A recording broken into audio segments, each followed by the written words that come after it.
हम्म,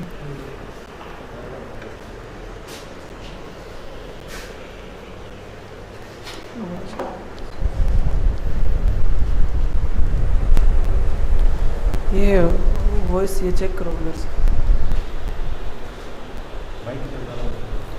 हाँ माइक तो आवाज़ चेक करो आप ज़्यादा इधर। गुड मॉर्निंग सभी को, कैसे हो आप सब? गुड मॉर्निंग सभी को, जल्दी से लाइव आ जाइए।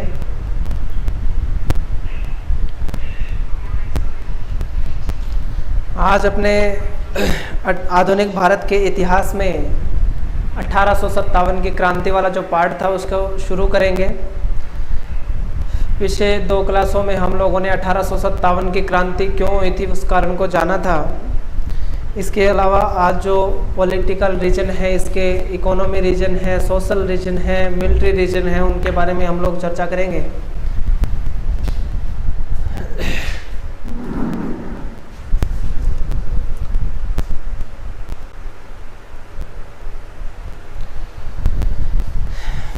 गुड मॉर्निंग, जल्दी से लाइव आ जाइए। विकास सरपटा गुड मॉर्निंग।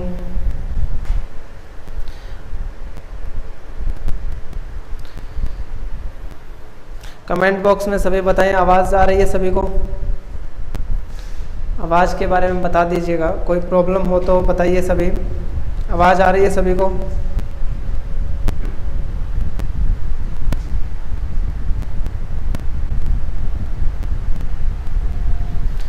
11:05 पे शुरू करेंगे क्लास को अपने, तो जल्दी से जल्दी लाइव आ जाइए।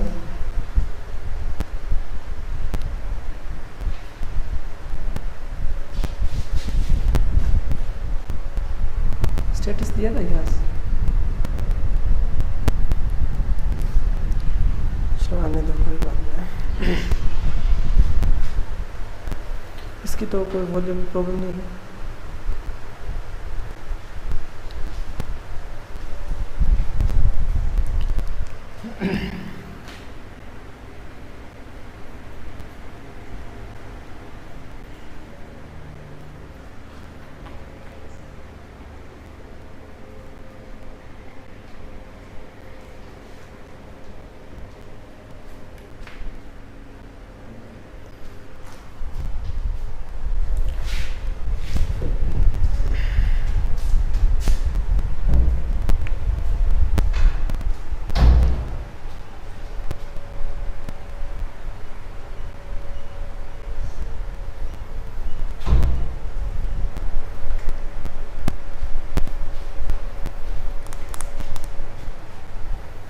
Sunita good morning. Good morning सभी को, जल्दी से जल्दी आ जाइए लाइव। आधुनिक भारत के इतिहास में आज अपने 1757 से लेकर और 1857 तक की जो प्रोसेस है उसके बारे में पढ़ेंगे।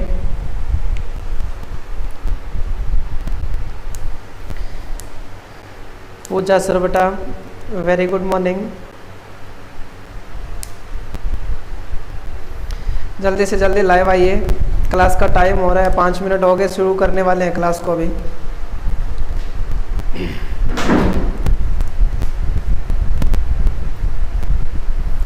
Anita Sharma very good morning. Vikas Sarwata good morning. सभी को एक बार सभी को पुनः गुड मॉर्निंग। तो चलो, हमने जो पीछे 2 क्लासों में चर्चा की है वो आधुनिक भारत के इतिहास में हमने पढ़ा था कि आधुनिक भारत का जो इतिहास है वो 1707 से शुरू होता है।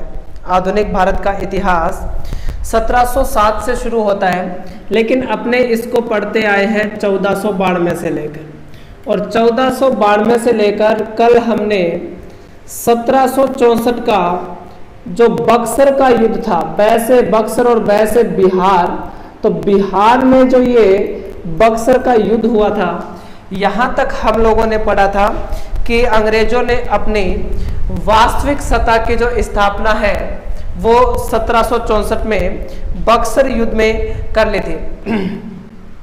बक्सर के युद्ध में अंग्रेजों की विजय हुई थी और यहाँ पर अंग्रेजी सेना का जो नेतृत्व था, अंग्रेजों का जो नेतृत्व था वो किसके द्वारा किया गया था? मेजर मुनरो के द्वारा किया गया था। मेजर मुनरो बोल दो या कैप्टन मुनरो बोल दो, एक ही बात है। तो मेजर मुनरो के द्वारा इसका नेतृत्व किया गया था और इस युद्ध में विजय भी किसकी हुई थी? मेजर मुनरो की हुई थी। और इसी युद्ध के बाद अंग्रेजों ने भारत में अपनी वास्तविक सत्ता की स्थापना कर ली थी। अंग्रेजों ने भारत में वास्तविक सत्ता की स्थापना कर ली थी 1764 के बक्सर के युद्ध के बाद। यदि सीधी भाषा में कहा जाए तो 1764 के बक्सर के युद्ध के बाद अंग्रेजों ने भारत में राज करना या शासन करना क्या कर दिया था? शुरू कर दिया था। यह भी एक इम्पोर्टेंट पार्ट है कि शासन प्रारंभ कब हुआ था? 1757 के प्लासी के युद्ध में, और वास्तविक रूप से इन्होंने शासन करना शुरू किया था 1764 के बक्सर के युद्ध में। अब देखिएगा, जैसे ही शासन करना शुरू किया तो हम लोग जीके में एक परिभाषा पढ़ते हैं संविधान की, और वो संविधान के निर्माण की प्रक्रिया का जो चरण है वो यहीं से प्रारंभ होता है। कैसे? कि अब अंग्रेजों ने भारत में शासन करना शुरू किया है और भारत में इतने वर्षों तक किस प्रकार का शासन हुआ करता था? राजतंत्र था। भारत में क्या था? राजतंत्र था, राजाओं का शासन हुआ करता था। लेकिन अंग्रेजों ने भारत में शासन चलाने के लिए, देखो संविधान की परिभाषा होती है कि किसी राष्ट्र की या किसी देश की शासन व्यवस्था को भी, अगर किसी देश की शासन व्यवस्था को यदि सुचारू रूप से, सुचारू का मतलब होता है ढंग से या अच्छे तरीके से, सुचारू रूप से अगर चलाना है तो उसके लिए किसकी आवश्यकता पड़ती है? कानूनों की आवश्यकता पड़ती है। और उन्हीं कानूनों का इकट्ठा भाग क्या कहलाता है? संविधान कहलाता है। अब इससे पहले भारत में तो कानून थे नहीं, इससे पहले भारत में राजाओं का शासन हुआ करता था, राजतंत्र था भारत के अंदर। तो इसी प्रकार अगर देखें तो यहाँ पर कानूनों की आवश्यकता पड़ी, और उन्हीं कानूनों की आवश्यकता पड़ी तो अंग्रेजों ने क्या किया? 1773 में एक अधिनियम भारत भेजा था जिसका नाम था रेगुलेटिंग एक्ट। रेगुलेटिंग एक्ट ये 1773 में आया था। तो देखिएगा रेगुलेटिंग एक्ट क्या था।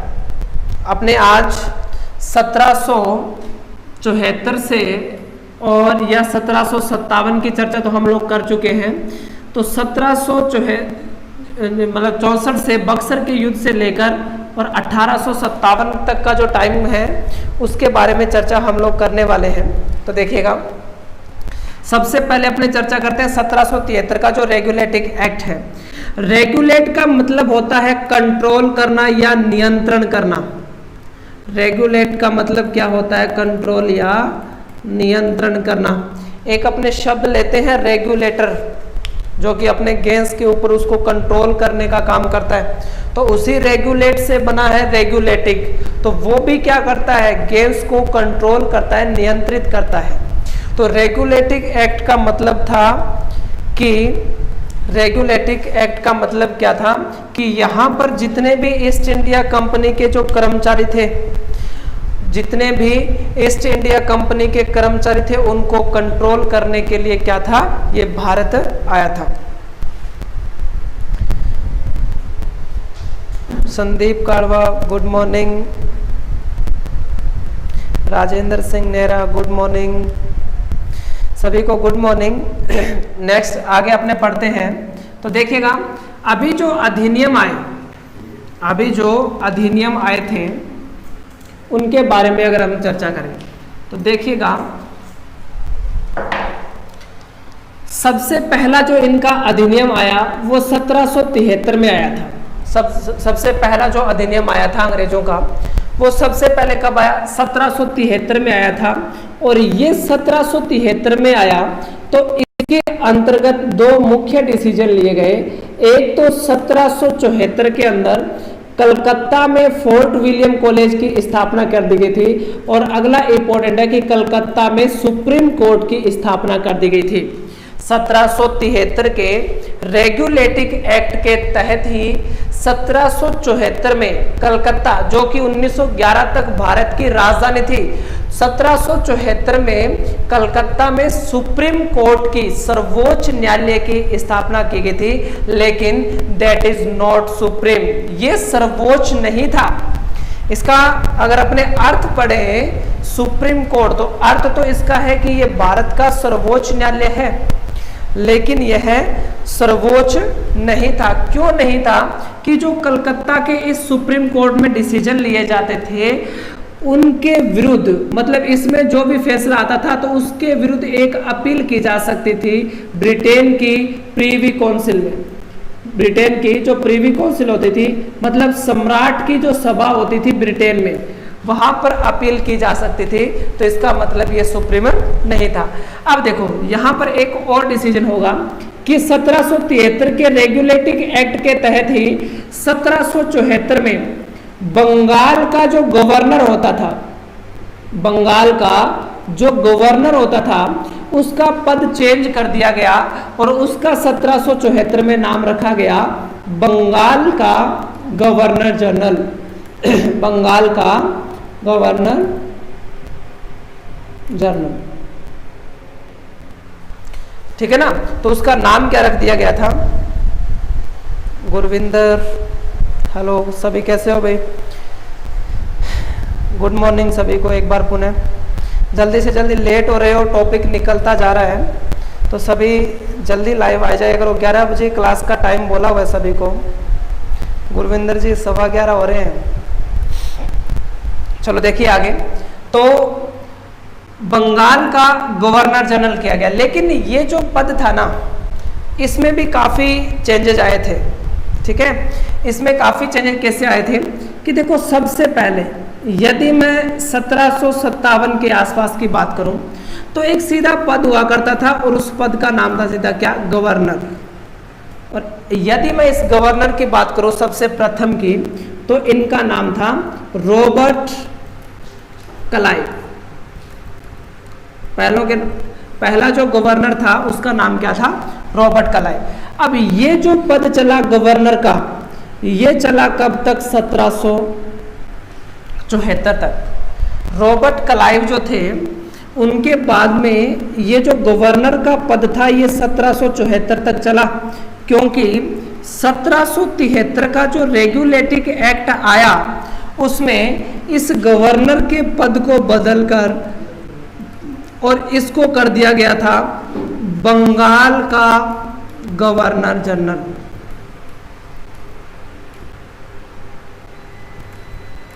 इसको कर दिया गया बंगाल का गवर्नर जनरल। तो ये भी हमारा एक इंपॉर्टेंट क्वेश्चन रहेगा यहाँ से। तो देखिएगा, बंगाल का गवर्नर जनरल क्यों, बंगाल का ही गवर्नर जनरल क्यों बनाया गया था इसको? क्योंकि इस समय सबसे पहले रॉबर्ट क्लाइव ने जो प्लासी का युद्ध जीता था 1757 का, तो उसमें क्या हुआ था? रॉबर्ट क्लाइव ने सर्वप्रथम बंगाल पर ही नियंत्रण किया था। तो बंगाल का गवर्नर जनरल बनाया गया था वॉरेन हेस्टिंग को। ये भी हमारा एक इंपॉर्टेंट क्वेश्चन है काफी। वॉरेन हेस्टिंग्स, तो ध्यान से सुनिएगा कि वॉरेन हेस्टिंग जो है इनको क्या बनाया गया था? बंगाल का प्रथम गवर्नर जनरल बनाया गया। लेकिन यहाँ जो क्वेश्चन हमारे इंपॉर्टेंट है वो देखिएगा कि एक ये व्यक्ति है, ये कोई गवर्नर जनरल है, ये अपना कार्यकाल शुरू करता है 1772 में। जैसे कि वॉरेन हेस्टिंग की अगर अपने बात करें तो ये 1772 में गवर्नर बनकर आए थे। क्या बनकर आए?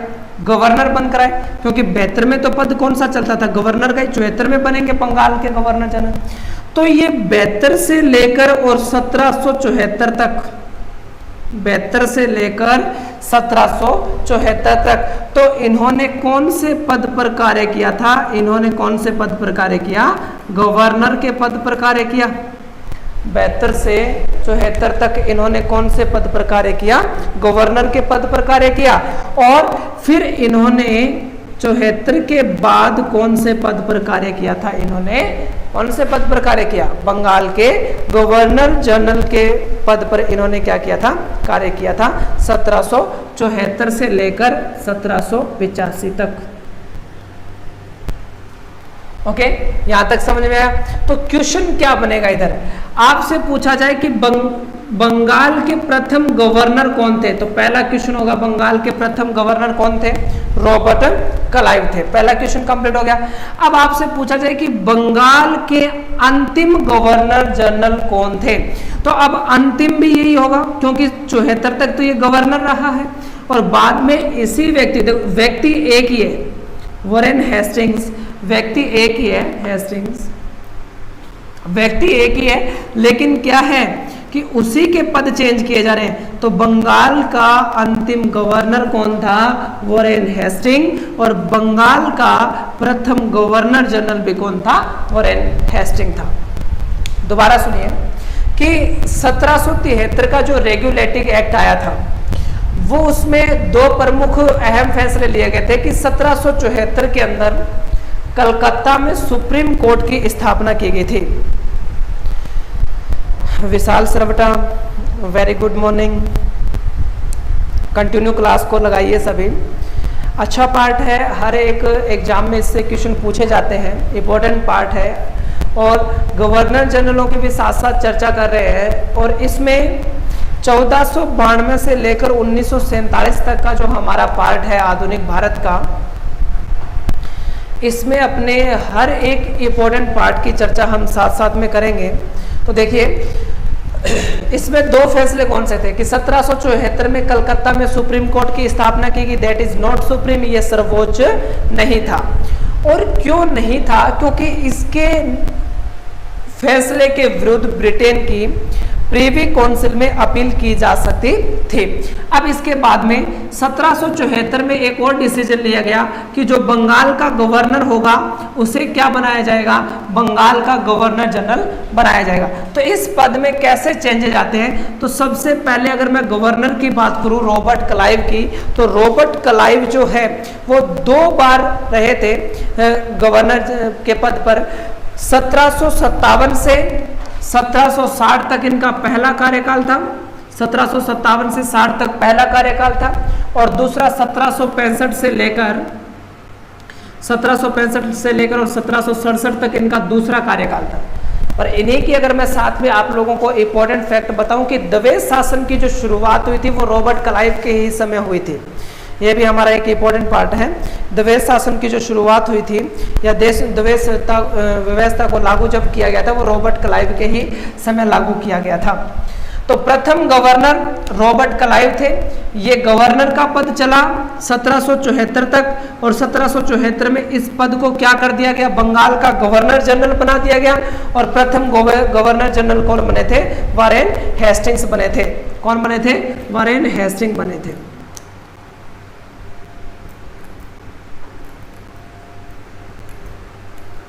Warren Hastings. तो वॉरेन हेस्टिंग क्या बने थे? बंगाल के प्रथम गवर्नर जनरल और अंतिम गवर्नर जनरल भी क्या हो जाएंगे? यही हो जाएंगे। लेकिन यहां पर भी एक इंपॉर्टेंट पार्ट मैं आपको बताता हूं कि चार्टर एक्ट जो थे इसके बाद में अपने अंग्रेजों ने एक टाइम फिक्स किया था। देखिए किस प्रकार से कि 1773 में भेजा, जिसका नाम इन्होंने रखा रेगुलेटिंग एक्ट। इसमें जो कमियां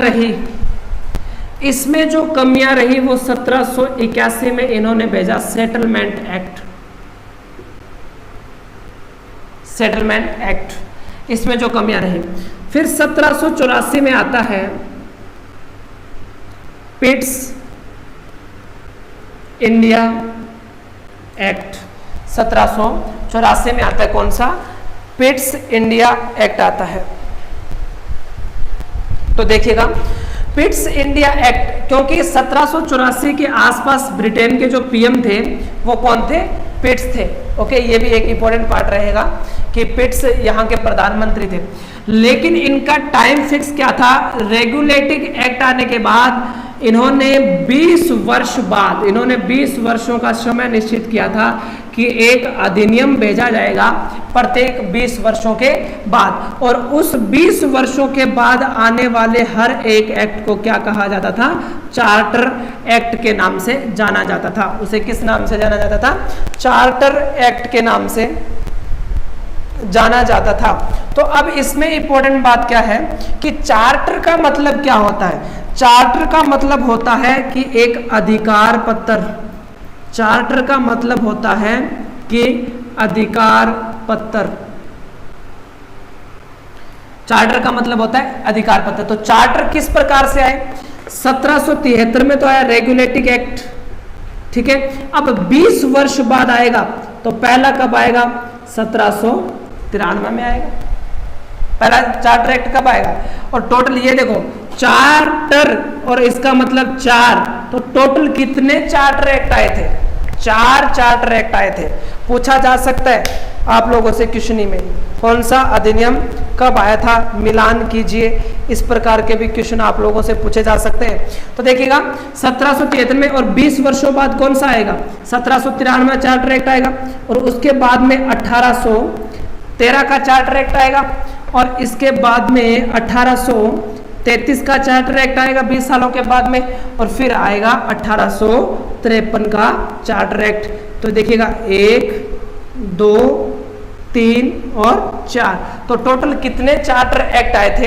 4 चार्टर एक्ट आए थे। ये भी हमारे लिए एक इंपॉर्टेंट पार्ट रहेगा। तो दोबारा सुन लीजिएगा कि ये जो एक्ट आते गए, इनमें क्या क्या प्रावधान थे, ये अपने पॉलिटिकल रीजन जब पढ़ेंगे उनमें हम लोग चर्चा करेंगे। तो देखिएगा,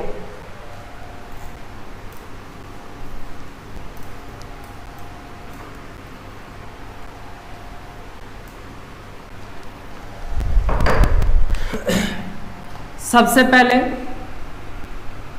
बंगाल के गवर्नर, ध्यानपूर्वक से सुनते रहिएगा, ये बंगाल के गवर्नर कौन बने? Robert Clive. कौन थे? रॉबर्ट क्लाइव, जिन्होंने भारत में ब्रिटिश सत्ता की स्थापना की थी, रॉबर्ट क्लाइव के द्वारा की गई थी।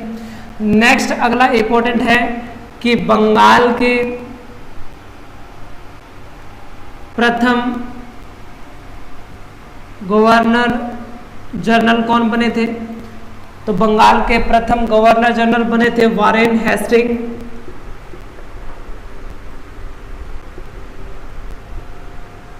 वारेन हेस्टिंग्स, ये भी हमारे लिए इंपॉर्टेंट पार्ट रहेगा। और यहाँ मैंने एक क्वेश्चन आप लोगों को कंप्लीट करवाई दिया है।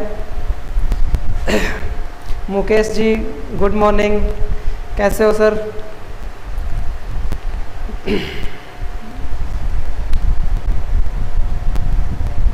ज़्यादा से ज़्यादा वीडियो को शेयर करें।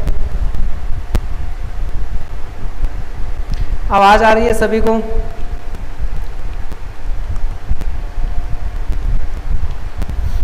चलो देखिए आगे कौन थे? Warren Hasting. अब इसके बाद में अगला जो हमारा इंपॉर्टेंट पद रहेगा कि ये बात अपने कर रहे हैं, ये पद था 1757 से 1774 तक। लेकिन ये पद जब 1774 में बना तो ये कब तक चला था? ये चला था 1833 तक। ये कब तक चला? 1833 तक चला।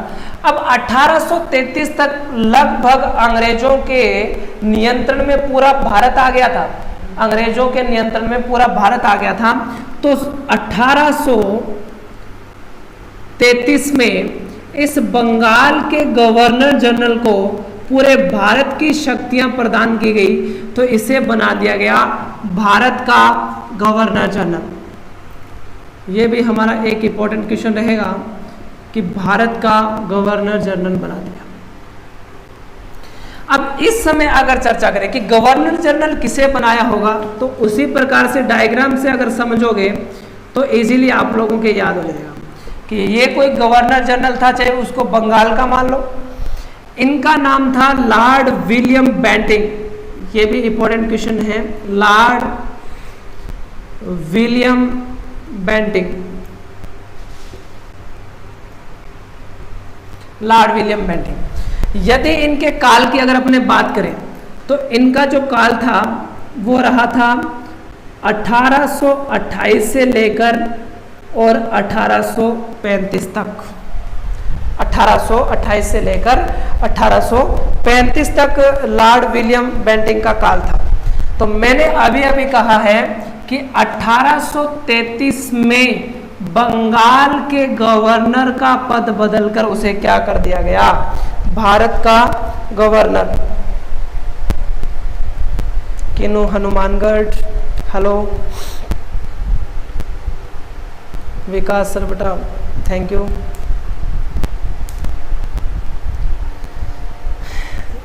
जितने भी लाइव है वो सभी आगे से आगे इसको शेयर कर दें ताकि ज़्यादा से ज़्यादा इस पर लाइव क्लास में बच्चे पढ़ सकें। तो देखिएगा, अपने पहले सभी बच्चे ऐसे करो, कंसंट्रेट से इस पार्ट को समझ लो सभी, क्योंकि ये बहुत ही कंफ्यूजिंग वाला पार्ट रहता है कि कौन तो अंतिम था, क्योंकि एक ही व्यक्ति के दो दो बार नाम आते हैं, प्रथम भी वही होता है और अंतिम भी वही होता है। ओके, इसीलिए तो देखो लॉर्ड विलियम बेंटिंक की अगर बात करें तो वो 1828 से 1835 तक का इनका काल है, और 33 तक तो ये क्या रहेंगे। अब देखो इनका काल बताते हैं कि 1828 से लेकर और 1833 तक ये कौन से पद पर रहेंगे, ये बंगाल के गवर्नर जनरल के पद पर रहेंगे। बंगाल के गवर्नर जनरल के पद पर रहेंगे, क्योंकि 33 तक पद कौन सा चलने वाला है, बंगाल का गवर्नर जनरल।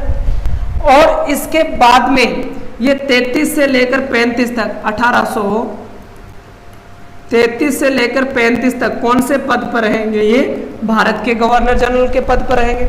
तो क्वेश्चन क्या बनेगा, क्वेश्चन है आप सभी के लिए, कमेंट बॉक्स में लिखकर बताएं सभी कि मैं यदि पूछूं कि बंगाल का अंतिम गवर्नर जनरल कौन था, ये आप लोगों के लिए क्वेश्चन रहेगा कि बंगाल के प्रथम गवर्नर जनरल वारेन हेस्टिंग थे। बंगाल के प्रथम गवर्नर जनरल वारेन हेस्टिंग थे, तो बंगाल का अंतिम गवर्नर जनरल कौन था, सभी कमेंट में लिखकर बताएं कि बंगाल का अंतिम गवर्नर जनरल कौन था। ओके, आगे की अगर चर्चा करें तो ये भारत का गवर्नर जनरल का जो पद था ये कब तक चला, ये चला था 1858 तक। ये कब तक चला, 1858 तक ये पद चला था। और 1858 में, क्योंकि 1857 का समय तो सभी को याद ही होगा, 1857 की क्रांति के बाद जो प्रथम अधिनियम आया था,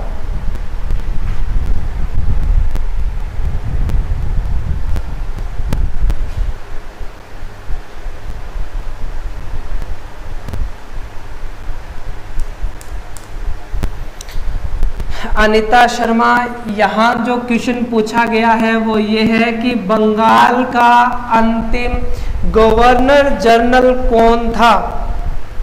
तो गवर्नर जनरल हेस्टिंग नहीं होगा, गवर्नर जनरल अंतिम नहीं है, ये प्रथम है।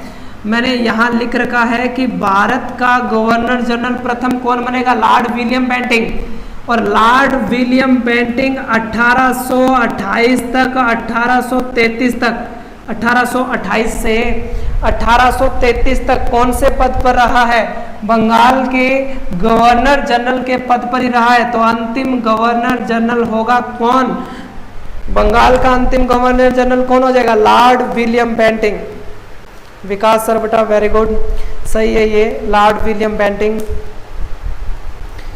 अनीता शर्मा थोड़ा ध्यान से आराम से कीजिए क्वेश्चन, कोई जल्दबाजी नहीं है, कमेंट थोड़ा लेट कर दिया करो बट अच्छे से उसको फोकस करके और आराम से आंसर दिया करो इसका। चलो आगे देखें कि ये पद चलेगा 1858 तक, और 1858 का जो अधिनियम था तो उसको कहा जाता है 1858 का भारत शासन अधिनियम। भारत शासन अधिनियम इसे कहा जाता है। और इस 1858 का जो अधिनियम है, हाँ Pooja Sarwata, Lord William Bentinck, very good, सही है आपका लॉर्ड विलियम बेंटिंग। तो देखिएगा 1858 के भारत शासन अधिनियम में क्या हुआ, इस भारत के गवर्नर जनरल का पद बदल कर और इसे क्या कर दिया गया था, वायसराय कर दिया गया। इसे क्या कर दिया गया था, वायसराय कर दिया गया था। किसको, भारत का गवर्नर जनरल। एक बार रिपीट कर रहा हूं, सभी बच्चे ध्यान से सुने क्योंकि काफी कंफ्यूजन होती है। सबसे पहले पद था गवर्नर का, सबसे पहले पद कौन सा था, गवर्नर का पद था। और गवर्नर कौन बने प्रथम, रॉबर्ट क्लाइव बने थे। गवर्नर का पद चला था 1774 तक, और 1774 में उस पद को बदलकर क्या किया गया, बंगाल का गवर्नर जनरल किया गया। और प्रथम गवर्नर जनरल जो बने थे लॉर्ड वॉरेन हेस्टिंग बने थे। और वॉरेन हेस्टिंग क्या हो जाएंगे, बंगाल के अंतिम गवर्नर और बंगाल के प्रथम गवर्नर जनरल बने थे। ये पद चला 1833 तक। 1833 तक आते आते, हाँ सॉरी सर क्वेश्चन नहीं सुना, क्वेश्चन को पहले अच्छे से सुन लिया करो, और अगर क्वेश्चन समझ में ना आए तो कमेंट बॉक्स में लिख दिया करो कि सर क्वेश्चन रिपीट करो, तो अपने क्वेश्चन को रिपीट भी करेंगे, ठीक है। कोई बात नहीं, आगे देखिए। हाँ तो मैं बता रहा था कि 1833 तक बंगाल के गवर्नर जनरल का पद बदलकर और उसे क्या कर दिया गया था, भारत का गवर्नर जनरल जो था बना दिया गया था। और लॉर्ड विलियम बेंटिंग भारत के प्रथम गवर्नर जनरल बने, और लॉर्ड विलियम बेंटिंग क्या हो जाएंगे, अंतिम बंगाल के गवर्नर जनरल बने थे। ये पद, भारत का गवर्नर जनरल का जो पद है, ये कब तक चला, 1858 तक चला था। 1858 तक चला, और ये 1858 तक यदि चला तो 1858 के भारत शासन अधिनियम के तहत इस पद को क्या किया गया, वायसराय बनाया गया। तो देखिएगा, ये एक व्यक्ति, ये व्यक्ति है, इनका नाम है लॉर्ड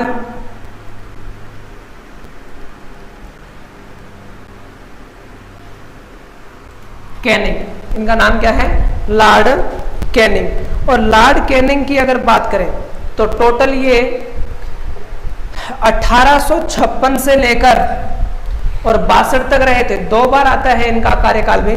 तो देखिएगा, लॉर्ड कैनिंग का अगर मैं टोटल कार्यकाल देखूं तो 1856, क्योंकि 56 में ही लॉर्ड डलहौजी का कार्यकाल पूर्ण होता है। और लॉर्ड डलहौजी के तुरंत बाद कौन आते हैं, लॉर्ड कैनिंग आते हैं, जो कि 1857 की क्रांति के समय हमारे क्या थे,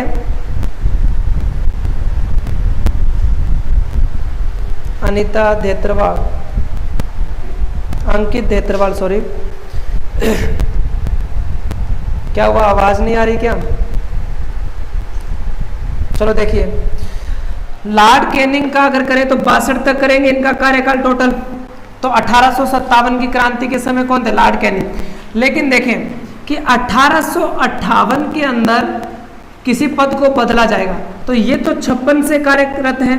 तो देखो 1856 से लेकर और 58 तक ये कौन से पद पर कार्य करेंगे, ये करेंगे भारत के गवर्नर जनरल के पद पर कार्य, या भारत के गवर्नर जनरल।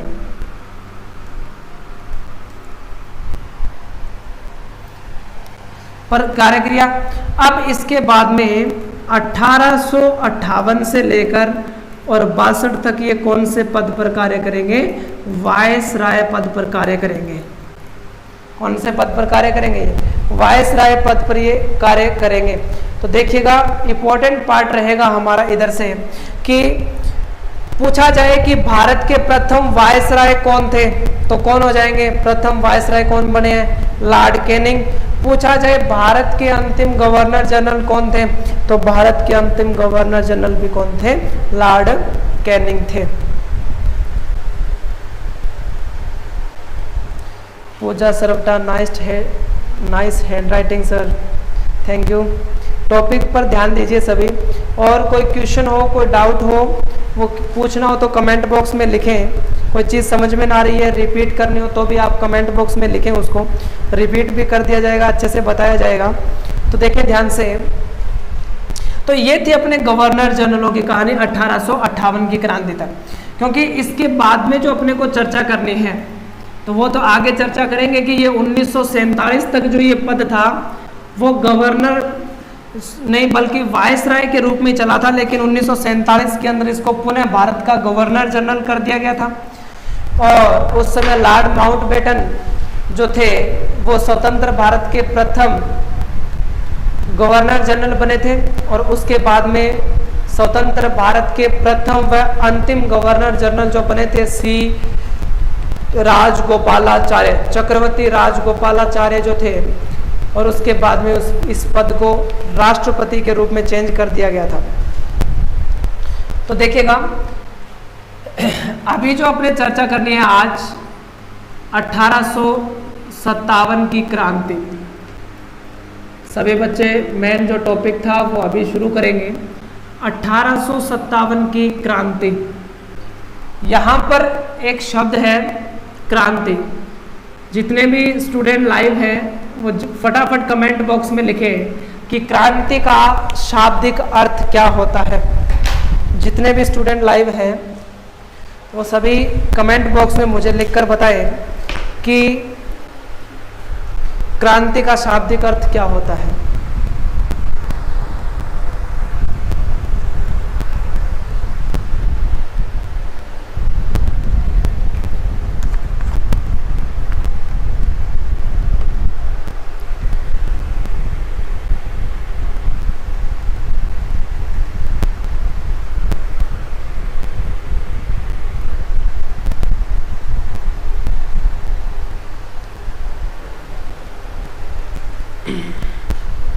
प्रियंका सुथार, बदलाव, किसमें बदलाव? बदलाव किसमें होना चाहिए?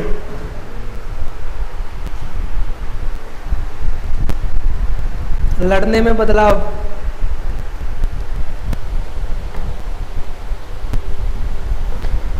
अंकित देतरवाल, आज़ादी, पूजा सरवटा, बदलाव, अनीता शर्मा, बदलाव करना। जी वेरी गुड। देखिए इसके लिए दो शब्द आते हैं 1857 की क्रांति के लिए। दो शब्द आते हैं, एक तो हम लोग लेते हैं क्रांति या विद्रोह।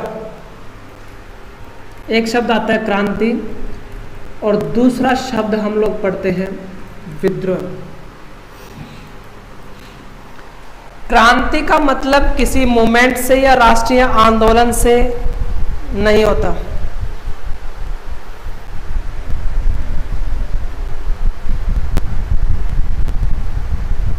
प्रियंका सुतार, लाइफ में बदलाव। लाइफ में तो बदलाव आ गया था जब मुगल सत्ता के बाद अंग्रेज ब्रिटिश सत्ता भारत में स्थापित हुई थी। चलो देखिए क्रांति और विद्रोह में क्या अंतर होता है। देखिए विद्रोह और क्रांति में अंतर होता है कि जैसे कि हमने बोला कि 1857 की क्रांति, तो व्यवस्था में आपने किसी भी व्यवस्था को बदलने के लिए जो प्रयास किया और वो कुछ हद तक सफल रहा, तो उसके लिए शब्द कौन सा आएगा? क्रांति। लेकिन विद्रोह, विद्रोह के साथ एक शब्द जुड़ा होता है दमन। विद्रोह का क्या कर दिया गया? दमन। आपने किसी भी बदलाव के लिए आवाज उठाई, आपने किसी भी बदलाव के लिए आवाज उठाई लेकिन उसका दमन कर दिया गया, तो क्रांति का मतलब होता है बड़ा परिवर्तन या बदलाव। सभी का सही था ये बदलाव। हाँ, अंकित देतरवाल, आज़ादी, जी सही है वैसे तो, क्योंकि आज़ादी के लिए ही बदलाव चाह रहे थे हम लोग। ब्रिटिश नीतियों से परेशान थे, उनसे आज़ादी चाहने के लिए 1857 का विद्रोह हम लोगों ने किया था। तो देखिएगा 1857 की क्रांति बड़ा बदलाव या किसी बात को बढ़ावा देना, इसका एक अर्थ ये भी निकाल सकते हैं कि किसी भी व्यवस्था को बदलने के लिए अग्रसर होना या बढ़ावा देना, क्योंकि बढ़ावा का यहाँ मतलब है कि भारत के लोगों को आज़ादी के लिए क्या कर देना, इतना उस्काना, इतना उनको प्रेरित करना कि वो लोग क्या करें, आज़ादी के लिए लड़े, ब्रिटिश सत्ता को समाप्त करने का प्रयास किया जाए। तो देखिएगा कि क्रांति का मतलब बढ़ावा, जैसे कि अपने ज्योग्राफी में पढ़ते हैं, एक आती है हरित क्रांति। तो ये तो है नहीं कि यहाँ खाद्यान्न के लिए कोई लड़ाई हुई थी, खाद्यान्न उत्पादन के लिए, इसलिए इसका नाम क्या रखा गया, हरित क्रांति। सफेद क्रांति आती है, धूसर क्रांति आती है, बहुत सारी ये क्रांति आती है, गोल क्रांति, गुलाबी क्रांति। तो इसका मतलब भी क्या था, हरित क्रांति का मतलब अभी मैंने बताया, क्रांति का मतलब बढ़ावा भी इससे भी ले सकते हैं। तो यहाँ पर खाद्यान्न उत्पादन को बढ़ावा दिया गया, इसलिए इसका नाम क्या रखा गया, हरित क्रांति। ओके, नेक्स्ट जो इसका क्वेश्चन बनता है वो ये रहेगा कि 1857 की क्रांति, ये हमारा इंपॉर्टेंट पार्ट रहेगा कि क्यों हुई थी 1857 की क्रांति, कारण क्या था 1857 की क्रांति होने का। तो कोई एक रीजन तो था नहीं 1857 की क्रांति का, बहुत सारे कारण थे 1857 की क्रांति के। तो अब हम जो है इसमें 1857 का जो विद्रोह है, इसकी प्रमुख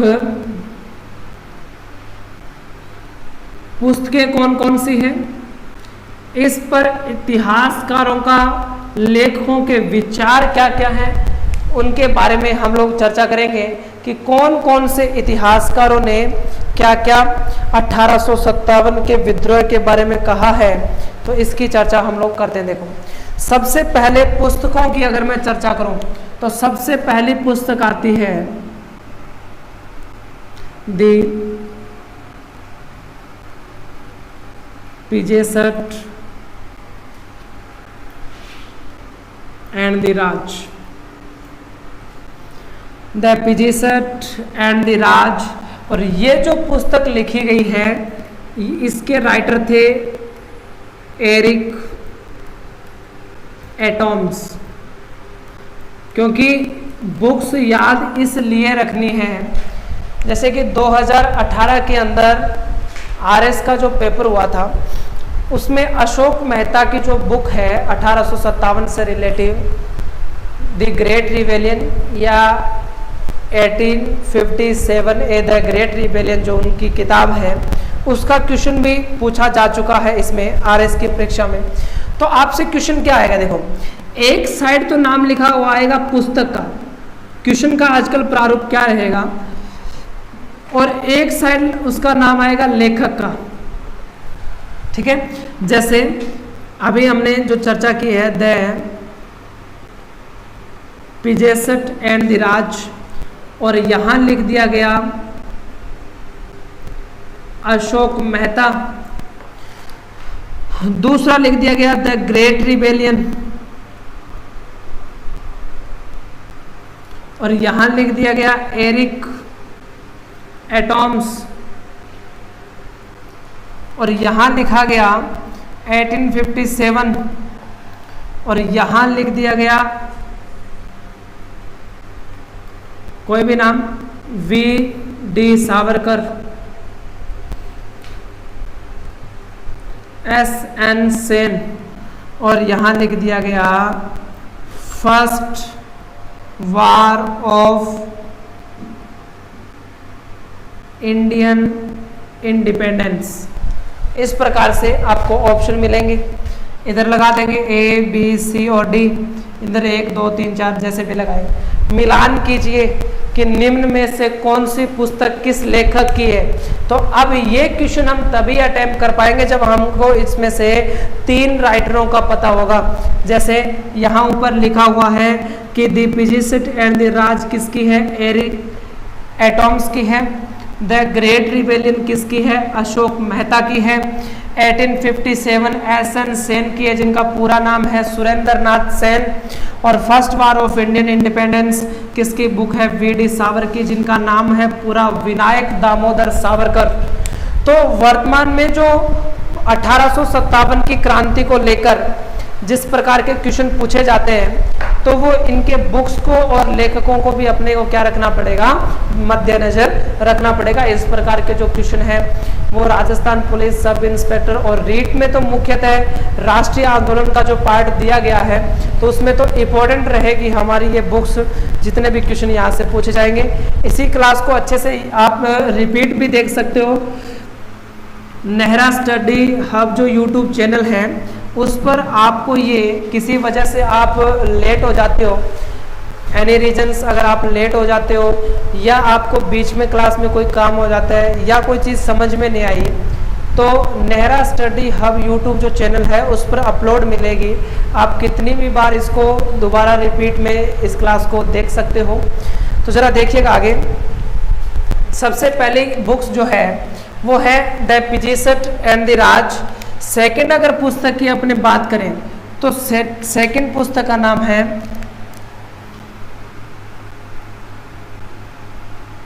सिपोय म्यूटिनी। Sepoy mutiny 1857। और ये जो बुक लिखी गई है, ये लिखी गई है एस.पी. चट्टोपाध्याय। ये मैं आप लोगों को 1857 की क्रांति के पहले जितने भी बुक्स है सिपोय म्यूनिटी। सिपोय का मतलब होता है, जैसे कि अभी पूछ रहे हैं कि सिपोय का मतलब होता है क्या? सैनिक। सिपोय का मतलब क्या होता है? सैनिक। तो ये भी थोड़ा ध्यान रखिएगा, सिपोय का मतलब क्या होता है? सैनिक होता है। तो अब इसमें सिपोय म्यूटिनी 1857 जो पुस्तक है वो किसकी लिखी गई है? एस.पी. चट्टोपाध्याय की लिखी गई है।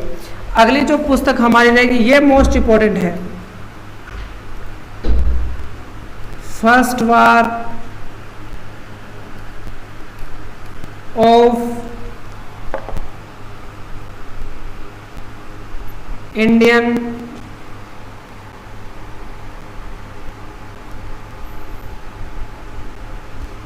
इंडिपेंडेंस। ठीक है ना, first war of Indian independence. तो ध्यान से सुनिएगा, ठीक है ना, इंडिपेंडेंस।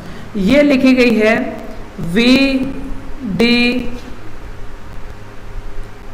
सावरकर के द्वारा ये पुस्तक लिखी गई है और इनका पूरा नाम है विनायक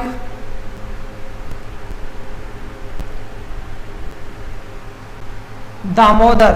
विनायक दामोदर सावरकर जो है वो इनकी किताब का इनका जो पूरा नाम है वो है। और first war of Indian independence की अगर बात करें तो इसमें वीर सावरकर ने 1857 के विद्रोह के बारे में कहा है कि 1857 का विद्रोह है स्वाधीनता संग्राम एवं स्वतंत्रता संग्राम था। और 1857 का विद्रोह सब धर्म एवं राज सब के मध्य लड़ा गया प्रथम राष्ट्रीय संघर्ष था। ये किसके द्वारा? क्वेश्चन ऐसे भी आ सकता है कि किसने कहा है कि 1857 की क्रांति का विद्रोह एक सुनियोजित विद्रोह था? वीर सावरकर ने कहा है। नेक्स्ट क्वेश्चन भी आप लोगों से पूछा जा सकता है कि किसका कथन था कि 1857 का विद्रोह, 1857 का जो विद्रोह है वो सब धर्म एवं राज सब के मध्य लड़ा गया प्रथम राष्ट्रीय संघर्ष था। तो इसके आंसर रहेंगे वी.डी. सावरकर। और इसी के साथ आज की क्लास का टाइम कंप्लीट। नेक्स्ट क्लास में इससे कि आगे जो बुक्स होगी उनके बारे में भी चर्चा हम लोग करेंगे। सभी का लाइव आने के लिए धन्यवाद। विशाल सरवटा गुड, थैंक यू। सभी को बहुत बहुत धन्यवाद। नेक्स्ट क्लास में चर्चा करेंगे 1857 की क्रांति के बारे में।